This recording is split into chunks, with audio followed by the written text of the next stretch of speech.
અમદાવાદમાં રાહદારીઓને રિક્ષામાં બેસાડી લૂંટ ચલાવતી ટોળકીને પોલીસે ઝડપી પાડી છે।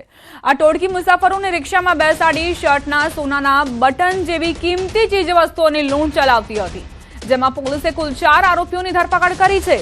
ઝડપાયેલા આરોપીઓ અગાઉ પણ 20 જેટલા ગુનાઓને અંજામ આપી ચૂક્યા હોવાનું સામે આવ્યું છે અને હાલ સાણંદ પોલીસ આ મામલે વધુ તપાસ કરી રહી છે। એક ગેંગ છે જે રિક્ષામાં પેસેન્જરના સ્વાંગમાં બેસે છે અને વૃદ્ધ લોકો જે હોય છે અને ટાર્ગેટ કરીને તેને રિક્ષામાં બેસાડીને લૂંટ આચરતી હોય છે। આજે ફરિયાદી છે પોતાના ઘરે જઈ રહ્યા હતા, તે દરમિયાન આ જે ગેંગના માણસો છે તે લોકોએ તેને લિફ્ટ આપીને રિક્ષામાં બેસાડ્યા અને ત્યારબાદ તેમના પહેરણમાંથી 4 જે સોનાના બટન હતા તે છરી બતાવીને તેમને ઢીકાપાટુનો માર મારીને અને આ બટનની લૂંટ કરી છે અને ત્યારબાદ તેમને ધક્કો મારીને રિક્ષામાંથી ઉતારી દીધા હતા। ભાવનગરમાં અશાંત ધારા હેઠળ ભ્રષ્ટાચાર મામલે આખરે 15 દિવસ બાદ ફરિયાદ નોંધાઈ। મદદનીશ કલેક્ટર પ્રતિભા દહિયા દ્વારા પોતાના ડ્રાઈવર મોમિન પઠાણ સામે નીલમબાગ પોલીસ સ્ટેશનમાં ફરિયાદ દાખલ થઈ। મિલકત તબદીલીની મંજૂરી માટે 14 લાખ રૂપિયાની લાંચ માંગવાનો આરોપ, જે સાથે વિડીયો ઓડિયો પણ સામે આવ્યા હતા।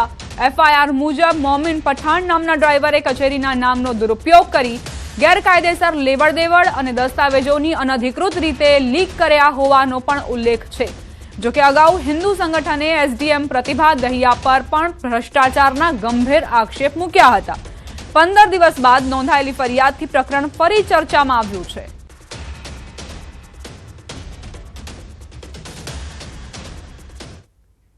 રાજકોટમાં કાર ચાલકે અકસ્માત સર્જ્યો, 3 બાઇક અને 2 કારને અડફેટે લીધી।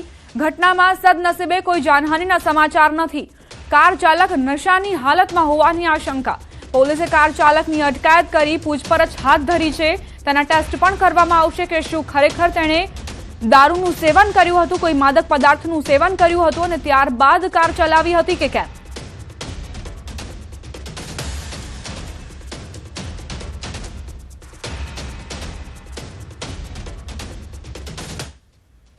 સુરતના ઉધનામાં રહેતા અને સુરત મહાનગરપાલિકામાં ફરજ બજાવતા 32 વર્ષીય યુવકનું શંકાસ્પદ મોત નીપજ્યું। 32 વર્ષીય રાહુલ ભગવાન ચિત્તેનું શંકાસ્પદ સંજોગોમાં મોત થતા ચકચાર મચી છે। લોનના મામલે ડિંડોલી પોલીસે ચાલુ નોકરીએ અટકાયત કરી તેને રાજકોટ જેલમાં મોકલી આપ્યો હતો, પરંતુ આ અંગે પરિવારને 2 દિવસ બાદ જાણ કરાઈ હતી। પરિવારે આક્ષેપ મૂક્યો હતો કે લોન આપનારાઓ તરફથી મળતી સતત ધમકીઓના કારણે રાહુલ ભયભીત હતો। તેમ છતાં પરિવારના ગુજરાન માટે તે નોકરી પર જતો હતો। આ સાથે તેઓએ આક્ષેપ કર્યો છે કે તેઓને કોઈ પ્રકારની ગંભીર બીમારી પણ ન હતી, છતાં તેઓનો અચાનક મોત કઈ રીતે થઈ શકે, જેને લઈ તેઓએ સમગ્ર મામલે નિષ્પક્ષ તપાસની માંગ કરી છે અને જવાબદારો સામે કડક કાર્યવાહી થાય તેવી પણ માંગ કરી છે। और लड़का ने पैसा नहीं दिया तो ब्याज वाले ने पुलिस केस किया और पुलिस वाले उठा के लड़का को लाजपुर जेल में डाल दिया। लड़का को पुलिस वाले उठा के डिंडोली पुलिस लेके गए, फिर बाद में लाजपुर जेल में डाले। लाजपुर जेल से लड़का को फिर सिविल में डाल दिया। सिविल में डाला तो लड़का अभी आज की तारीख में एक्सपायर हो गया है। मेरे को खाली इंसाफ चाहिए। સુરેન્દ્રનગરમાં બુટલેગરો બેફામ બન્યા છે। ધ્રાંગધ્રાની કુડા ચોકડી પાસેથી વિદેશી દારૂ ભરેલી કાર ઝડપાઈ। પોલીસે વિદેશી દારૂની 2448 બોટલો જપ્ત કરી। કારમાં ભરેલી દારૂની બોટલો જોઈ પોલીસ પણ ચોંકી ઉઠી। પોલીસે દારૂના જથ્થા સાથે 9 લાખથી વધુનો મુદ્દામાલ કબજે કર્યો। દારૂ મંગાવનાર અને મોકલનાર સહિતના શખ્સો સામે ગુનો દાખલ કરાયો છે। 9 લાખથી વધુનો મુદ્દામાલ પોલીસે જપ્ત કરી લીધો છે। દારૂ ભરેલી આ બોટલો જોઈને પોલીસ પણ ચોંકી ઉઠી હતી। 2448 વિદેશી દારૂની બોટલો કબજે કરાઈ છે।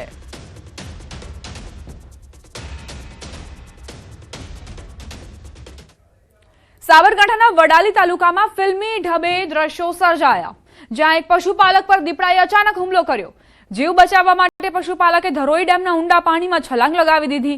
જોકે શિકારની લાલચમાં ક્રૂર દીપડો પણ તેની પાછળ પાણીમાં કૂદી પડ્યો। રામ રાખે તેને કોણ ચાખે તે કહેવત અહીં સાર્થક થઈ, કેમ કે જે સમયે પશુપાલક ડૂબી રહ્યો હતો ત્યારે તેની નજર નજીકમાં રહેલી હોડી પર પડી હતી।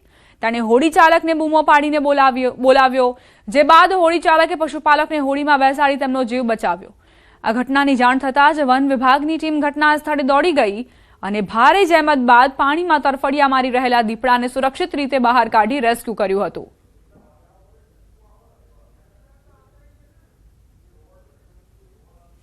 ખેતરમાં જઈને બેઠેલો હતો, પાછળથી દીપડાને હુમલો કર્યો તે ખોરીવાળો નાવડાવાળો આપતો હતો ત્યાં, તો એને અવાજ કરી મૂક્યું તું ભાઈ આવી મને બચાવી લે. તો હું અંદર પાણીમાં ઘૂસી ગયો, તો મારા વખત દીકરો ભાઈ પાણીમાં ઘૂસ્યો.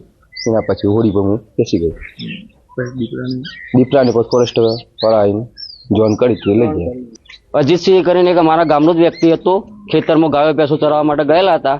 તો એમને ચિત્તો હવે પડ્યો બરાબર, તો એમને ડેમમાં પાણીમાં ઘૂસી ગયા અને નાવડીમાં બેસીને બીજો ભાઈ આવ્યો તો એમને બચાવી લીધો અને તરે દિવસે એમને ચિત્તો મારી નાખવાનો હતો.